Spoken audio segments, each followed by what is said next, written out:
এসো গল্প করি প্রাইম, হারিয়ে যাওয়া গল্প আরও একবার।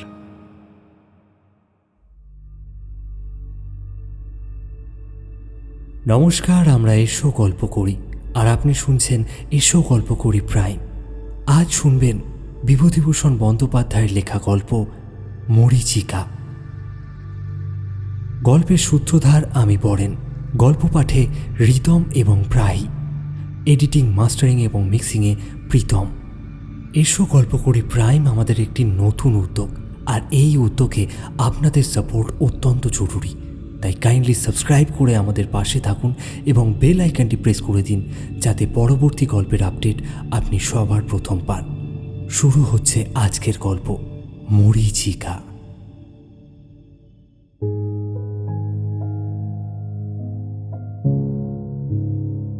কাল রাত্রে গ্রামের লোকের ঘুম হয় নাই ভালো। আজ চাটুর্যে গিন্নির নাতনিকে দেখিতে আসিবার দিন। গ্রাম শুদ্ধ মেয়ে পুরুষ সেখানে আজ নিমন্ত্রিত।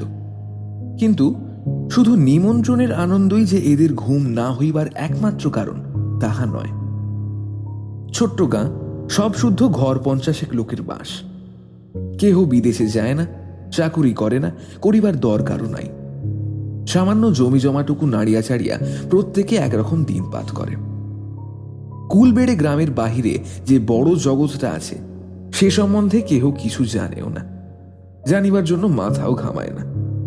তাই কাল যখন জানা গেল চাটুর্যে বাড়িতে মেয়ে দেখিতে যে আসিতেছে সে কলিকাতার ছেলে ও কলেজে শিক্ষিত, তখন এই অদৃষ্টপূর্ব জীবটিকে দেখিবার ও তাহার সহিত কথাবার্তা কহিবার আনন্দটা খাওয়ার আনন্দকেও ছাপিয়া উঠিল। তাছাড়া যে বর, সেই স্বয়ং আসিতেছে নিজের চোখে পাত্রী দেখিতে। আজকালকার ছেলের এই ধরন। রেলের স্টেশনে শেষ রাত্রে গরুর গাড়ি গিয়াছে, বেলা 10টার মধ্যে এখানে পৌঁছাইয়া যাইবে। রায়বাড়ির চণ্ডী মণ্ডপে একদিকে ভুসির বস্তা ও বিচালির স্তূপ সরাইয়া নতুন মাদুর পাতিয়া বসিবার জায়গা করা হইয়াছে, কারণ চাটুর্যে বাড়িতে বাহিরের বসিবার ঘর নাই।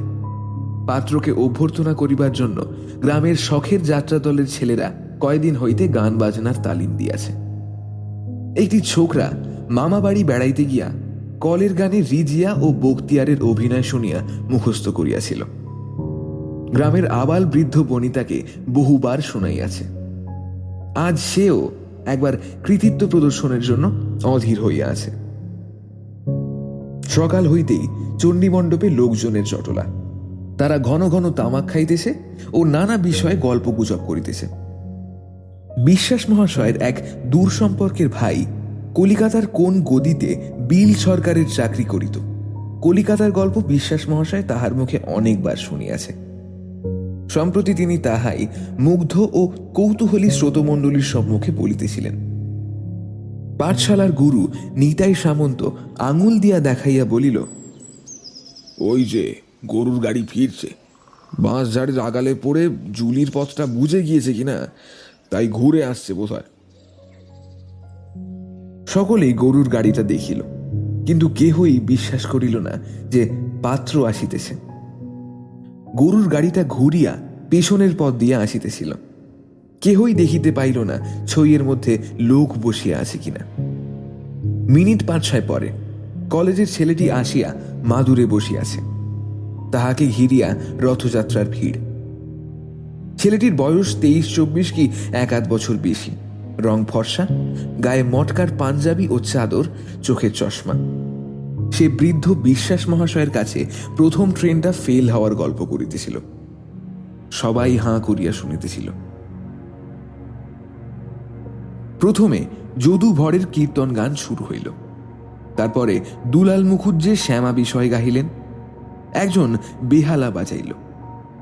তারপর রিজিয়া ও বখতিয়ার। গ্রামের 7-20 মুখুজ্জে এইবার তার ছেলে 3টিকে সঙ্গে লইয়া চণ্ডী মণ্ডপে উঠিলেন। 7-20 লেখাপড়া আদেও জানেন না। গোলার ধানে সম্বৎসর চলিয়া যায়, সুতরাং চাকুরির ধারও ধারেন না। কিন্তু তার ঝোঁক গান বাজনার দিকে। 5টি ছেলের একটিকেও লেখাপড়া শেখান নাই। গান বাজনা শিখাইয়াছেন এবং যেসব গ্রাম্য মজলিসে অন্য সব গ্রাম হইতে 2-5 জন বাইরের লোক আমদানি হয়, সেসব স্থানে গেলে কয়েকটিকে সঙ্গে লইয়া একখানা কম দামি বেহালা হাতে সাতকড়ি গিয়া হাজির হন। ইনি আসন গ্রহণ করিয়াই সেজ ছেলে বসন্তকে কহিলেন, বাবা, রজনের থলিটা আনতে ভুল হইয়া গিয়াছে, একবার দৌড়ে যাও তো বাড়ি, চালির মোড়ে তোলা আছে। বসন্ত অপ্রসন্ন মুখে পৈঠা দিয়া নামিয়া গেল। অন্য সময় হইলে সে বাবাকে দু কথা শোনাইত, কিন্তু নবাগত শহরের শিক্ষিত ভদ্রলোকের সম্মুখে তাহার সাহসে কুলাইল না। বসন্তের ডাকনাম গেনু। গেনু আজকাল যা কীর্তন গায়, একবারে চমৎকার। রাসু অধিকারীর গাওনা তো শুনেছি, ছেটগাছির বারবাড়িতে, তার সে কম নয়। আমার ছেলে বলে বলছি নে পদ্মখুড়ো, তা নয়। রজনটা ফেলে সে মুশকিল হলো কি না, শোনাচ্ছি একখানা, নিয়ে আসুক। পদ্মলোচন চক্রবর্তী গ্রামের পুরোহিত। তিনি গান বাজনা বিশেষ বোঝেন না, তবুও সাতকড়িকে খুশি করবার জন্য বলিলেন, আহা, হীরের টুকরো ছেলে তোমার বসন্ত। ওর গলা আর শুনিনি আমি। কোজাগরি পুজোর দিনে মহিমদার বাড়িতে গাইলে, আহা হা, যেমনই গলা তেমনই তালবোধ। সাতকড়ি ছেলে তিনটিকে চারিদিকে বসাইয়া নিজে মধ্যে বসিলেন। ইতিমধ্যে রজন আসিয়াছিল। গান শুরু হইল। আর একটু ঠাঁই ধর বাবা, বলিয়া সাতকড়ি গর্বিত হাসি মুখে ও প্রশংসমন দৃষ্টিতে কীর্তন গানরত পুত্রের দিকে একবার চাহিয়া আবার চারিধারে চাহিতে লাগিলেন। গান একে একে অনেকগুলি হইল। সাতকড়ি বড় ছেলেকে একবার ফরমায়েশ করিয়া বললেন, এই মানু, গা তো সেই ওই ওগো শ্যাম গুণমণি। বড় ছেলের শেষ হইলে আবার সেই সেজ ছেলেকে ফরমায়েশ করিতেছিলেন, ধর দেখি বাবা, মম মানস সুখ পাখি। অনেক দিন শুনিনি তোর মুখে। কৈলাস খুঁড়ো একটু ঠেকা দিয়ে যাও না, ভালো গানখানা। সাতকড়ি ছেলেদের লইয়া আসিবার পর আসরে আর কেহ আমল পায় নাই। সাতকড়ি নিজের ছেলেদের নিজেই বাহবা দিয়া হাসিয়া চোখ বুজিয়া ঘাড় দোলাইয়া ফরমাইশ করিয়া এমন জমাইয়া তুলিলেন যে আর কাহারও আমল পাইবার জো ছিল না। খানিকটা পরে আগন্তুক শহুরে ছেলেটি কি কথায় কলেজের গল্প তুলিল। সে নতুন কলেজে ভর্তি হইয়াছে, বয়স অল্প, দেখিতে সুশ্রী। এই ধরনের অজ পাড়া গাঁয়ের লোকজনের মাঝে কথা বলিয়াও সুখ আছে। তাহার ইংরেজি বকুনি মিশানো কথাবার্তায় সাতকড়ি ভয় খাইয়া গেলেন। ছেলেটি বলিতেছিল, এসব পাড়া গাঁয়ে কেই বা বোঝে? এডুকেশন না থাকলে কি একটা জাত কখনো উঠতে পারে? কলেজে আজকাল মেয়েরাও পড়ছে, MA BA পর্যন্ত পাশ করছে। সেসব দিন কি আর আছে? দেখে আসুন একবার কলকাতায় গিয়ে। মেয়েদের এত লেখাপড়ার কথা এই গ্রামে কেহ শোনে নাই। কৈলাস ভট্টাচার্য বিস্ময়ের সুরে বলিলেন, মেয়েরা MA BA পাস দিচ্ছে? বলো কি বাবাজি, কই এ কথা শুনিনি তো। এই পাড়া গাঁয়ে বসে শুনবেন কোথা থেকে? ছেলেরা যেখানে কখনো স্কুলের মুখ দেখেনি সেখানে মেয়েদের লেখাপড়ার কথা তো ভাবতেই পারবেন না। ওদিকে সাতকড়ি মুখুজ্জে একটু অপ্রতিভ হইলেন। শুধু অপ্রতিভ নয়, কোথায় যেন নিজেকে অপমানিত বিবেচনা করিলেন। পাঁচটি ছেলের কোনোটিকেই লেখাপড়া শেখানোর কোনো চেষ্টাই করেন নাই। গান বাজনা শিখিলে ভদ্র সমাজে মজলিসে সর্বত্র সম্মান ও গৌরব লাভ করা যাইবে, এতদিন তিনি ইহাই জানিয়া আসিয়াছেন। ছেলেগুলিকে সেই অনুসারেই মানুষ করিয়াছেন। কুলবেড়ের বাইরে বড় জগৎটাতে যে অন্য ধরনের হিসাব নিকাশ প্রচলিত, তাহাদের খোঁজও তিনি জানিতেন না। তিনি নিঃশব্দে তার বেহালাখানা খেরোর খাপের মধ্যে পুরিলেন। রজনের থলিটা সবার অলক্ষ্যে বড় ছেলের হাতে তুলিয়া দিলেন।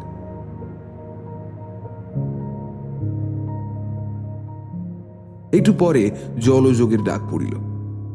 ইহাও কেবলমাত্র ভাবী পাত্রের জন্য নহে, গ্রামস্থ সকল নিমন্ত্রিত ভদ্রলোকেদের জন্য।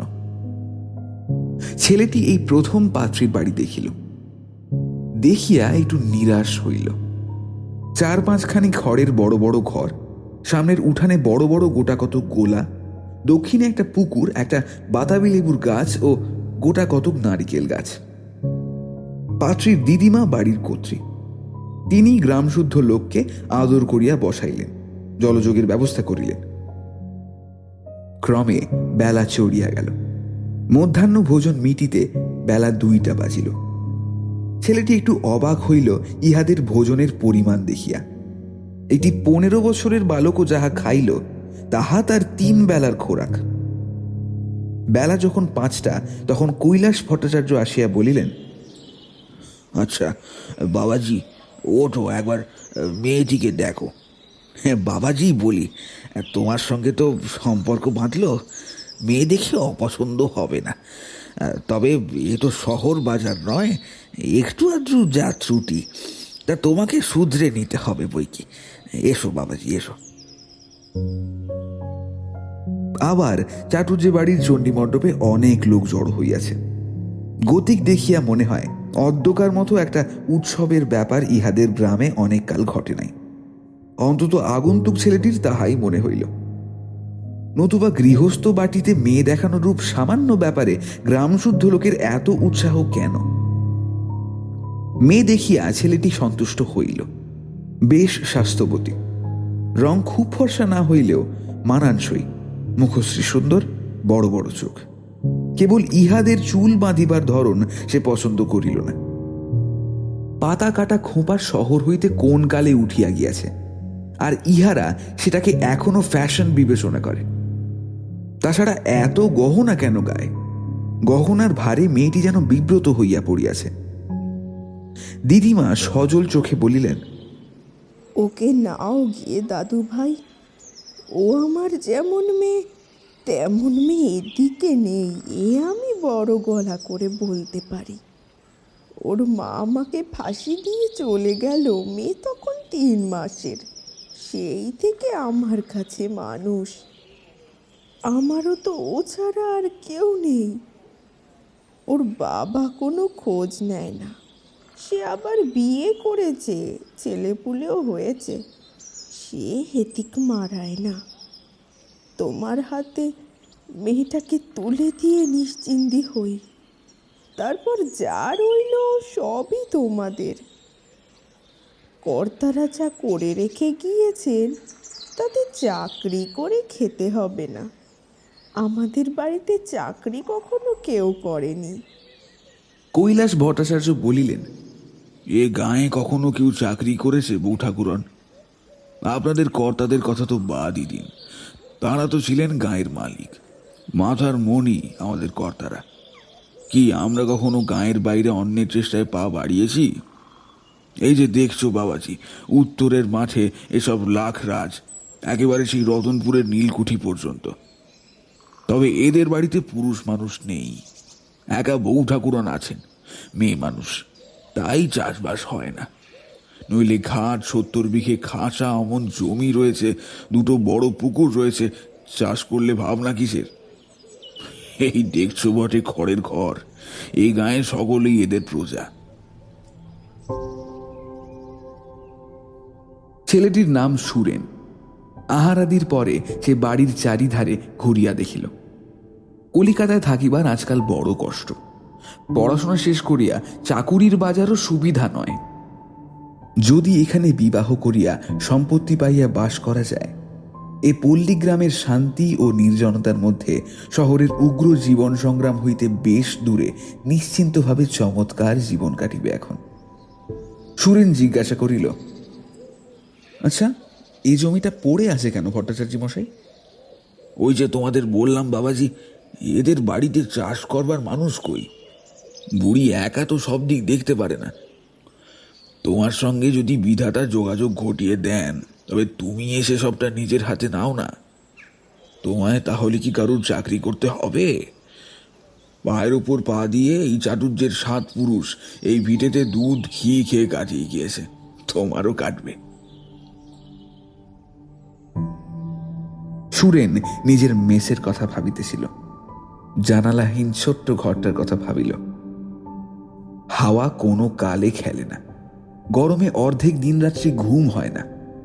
এতটুকু 1 টুকরো মাছ, 20 হাত ডাল, ততোধিক 20 হাত তরকারি, একদল লোক খাইয়া উঠিয়া গেলে তাহাদের উচ্ছিষ্ট ভালো করিয়া না ধুইয়া তাহার উপর একদল লোক খাইতে বসিয়া যায়। এইসব কথা সে ভাবিয়া দেখিল।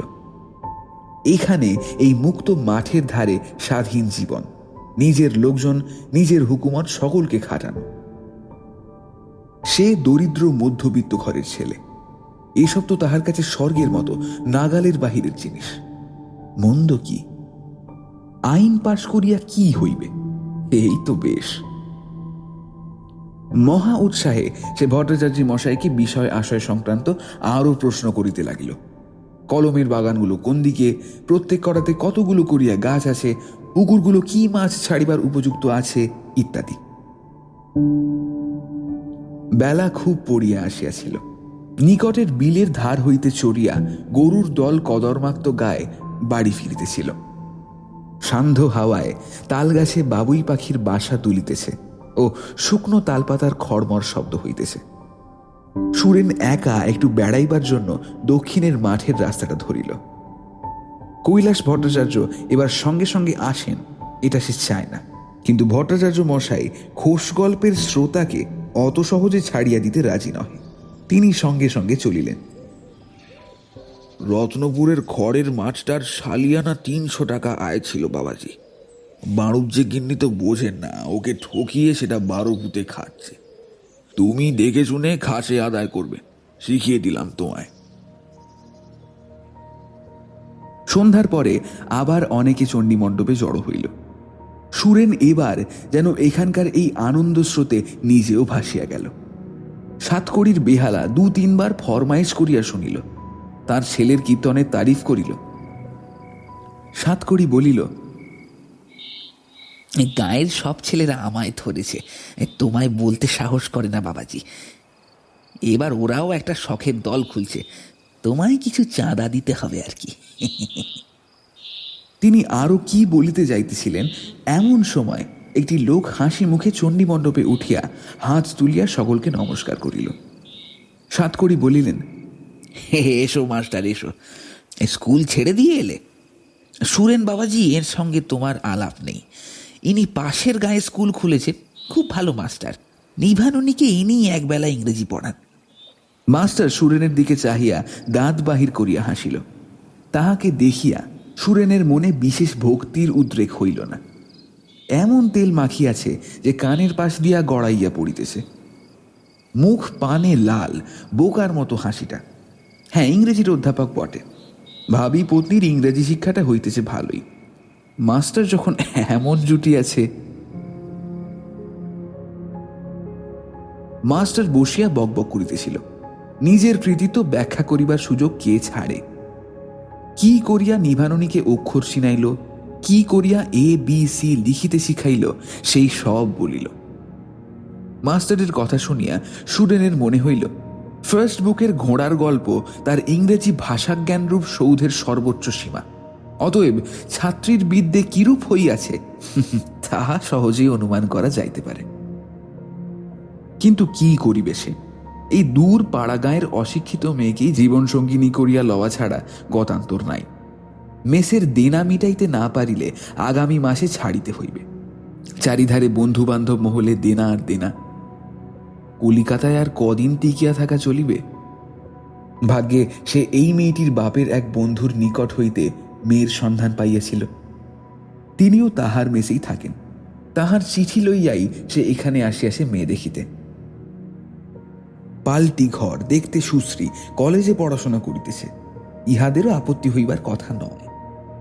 কিন্তু একটা গোলমাল আছে, সে কথা এখনো পর্যন্ত সে কাহাকেও বলে নাই, কারণ কেহ তাহাকে জিজ্ঞাসা করে নাই। সে অতি দরিদ্র, তাহার নিজেদের ঘর বাড়ি পর্যন্ত নাই। তাহার বাবা চিরকাল শ্বশুরালয়ে বাস করেন, সেই কালের ঘর জামাই। ইহাদের কথাবার্তায় সে বুঝিতেছে যে শিক্ষিত ও শহুরে পাত্রের হাতে মেয়ে দিলে মেয়ে শহর বাজারের বাসায় থাকিবে, গাড়ি ঘোড়া চড়িবে, গহনাগাটি পরিবে। ইহা মেয়ের দিদিমার একটা স্বাদ, এবং সম্ভবত মেয়েরও। কিন্তু তাহার দ্বারা কোনো স্বাদই যে পূর্ণ হইবার নহে, সেই কথা খুলিয়া বলা হয় নাই। সে বন্ধু বান্ধবের নিকট হইতে কাপড় জামা চশমা ধার করিয়া আনিয়াছে বলিয়া ও চেহারাটা সুশ্রী বলিয়া উহাদের পক্ষে ধরিয়া লওয়ার স্বাভাবিক যে সে অবস্থাপন্ন গৃহস্থের ছেলে। ইহা সন্ধান করিয়াও আসল ব্যাপার বাহির করতে পারিত না, কারণ তাহার মামারা সত্যিই অবস্থাপন্ন। তাহার পিতামাতা ও ভাই বোনের সে বাড়িতে স্থান যে বাড়ির চাকর বাকরের চেয়েও নিচু, তাহা ইহারা বাহির হইতে বুঝিতে পারিবে কি, বিশেষত এই ধরনের সরল প্রকৃতির লোকেরা? নানা দিক ভাবিয়া সে এখানে আসিয়াছিল। মেসের ভদ্রলোকটির মুখে সে সবই শুনিয়াছে। মেয়ে জামাই এই সম্পত্তির উত্তরাধিকার দাঁড়াইবে সত্য বটে, তবুও সারা জীবনের অন্য সমস্যার মীমাংসা বিবাহের সঙ্গেই হইয়া যাইবে। কিন্তু সে যদি অবস্থা গোপন করিয়া বিষয়ের লোভে এখানে বিবাহ করে, হয়তো ইহারা কোনো অনুসন্ধান করিবে না তাহার বিষয়ে, হয়তো বিবাহ হইয়া যাইবে, কিন্তু সে কাজের পরিণাম ভালো নয়। ইহার পর স্ত্রী পর্যন্ত তাহাকে অশ্রদ্ধা করিবে। রাত্রে সুন্দর জ্যোৎস্না উঠিল। নবীন পল্লী প্রকৃতি একটি রহস্যাবৃত সৌন্দর্যের কুয়াশায় নিজেকে আবৃত করিয়াছে। সারা রাত সে ঘুমাতে পারিল না। অত্যন্ত সহজেই এ বাড়ি, এ গ্রামের মাঠ বন তাহার আপনার হইতে পারে। কি করিবে সে?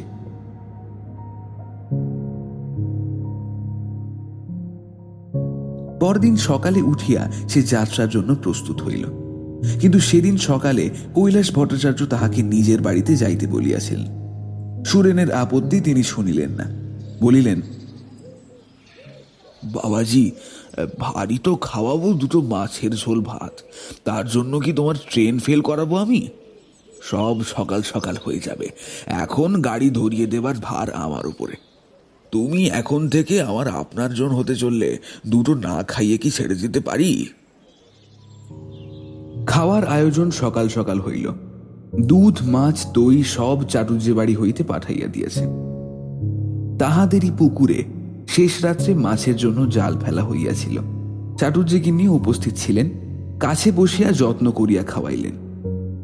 ছেলেটিকে সত্যই তাহার ভালো লাগিয়াছিল। দেখিতে সুশ্রী, বুদ্ধিমান, অমায়িক, লেখাপড়া জানা তো বটেই। নিভাননীর অদৃষ্টে এখন এমন বর জুটিলে তো তেমন কপাল কি সে করিয়াছে। গরুর গাড়িতে উঠিবার সময় তিনি পথে খাইবার জন্য গাড়িতে ডাব, পেঁপে ও আম তুলিয়া দিলেন। বাড়ির একজন চাকর সুরেনকে জিনিসপত্র সমেত ট্রেনে তুলিয়া দিতে যাইবে ঠিক হইল। চাটুর্যে গিন্নি সুরেনের হাত দুটি ধরিয়া বলিলেন, দাদা ভাই, এ কাজ যাতে বৈশাখ মাসের মধ্যে হয় তা তোমাকে করতেই হবে। নিভাননীকে তোমায় নিতেই হবে। দেখে শুনে তো সবই গেলে, তোমার বাবাকে গিয়ে পাঠিয়ে দিও, এসে মেয়ে আশীর্বাদ যেন করে যান। আমায় কথা দিয়ে যাও দাদা যে তোমার অমত নেই এতে। গিয়েই পত্তর দিও দাদা।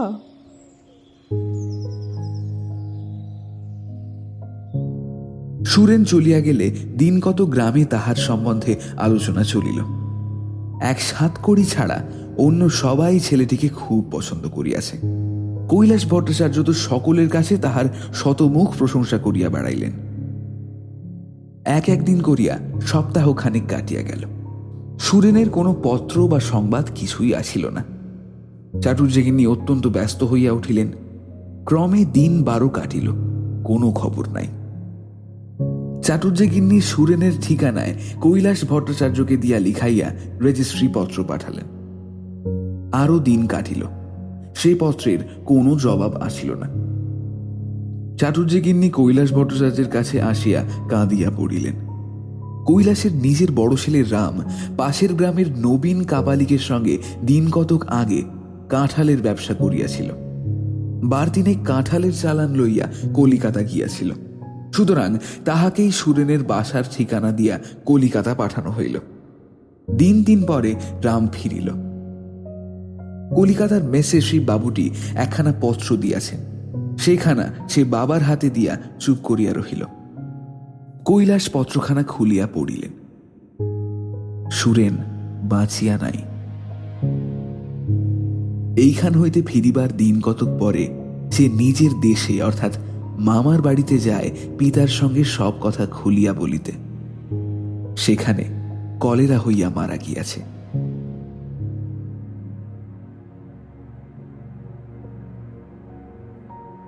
সময় কাহারও জন্য অপেক্ষা করিয়া বসিয়া থাকে না।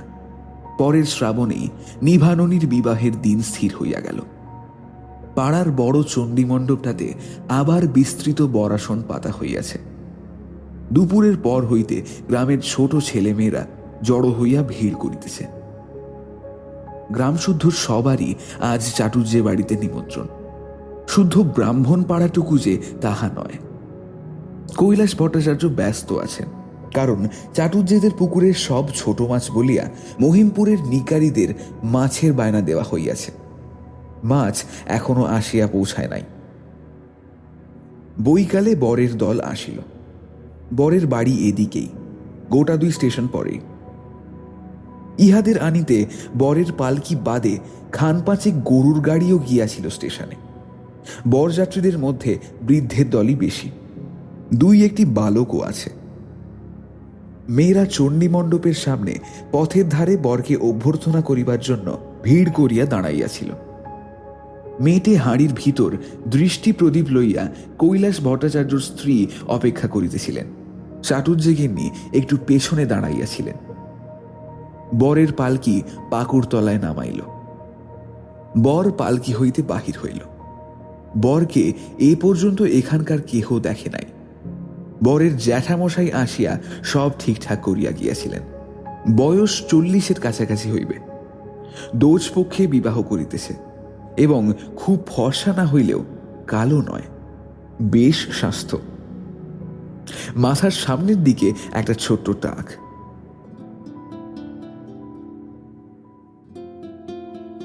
চাটুর্যে গিন্নি অনেকক্ষণ হইতে এক দৃষ্টে পালকির দিকে চাহিয়াছিলেন। ঝি বৌরা উলু দিয়া কলরব করিয়া উঠিলে তাহার যেন চমক ভাঙিল। তিনি তো জানিতেন সুরেন আসিতেছে না, আসিতে পারেও না।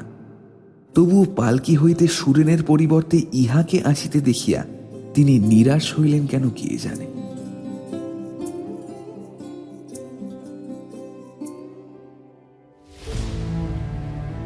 কেমন লাগলো আজকের গল্প?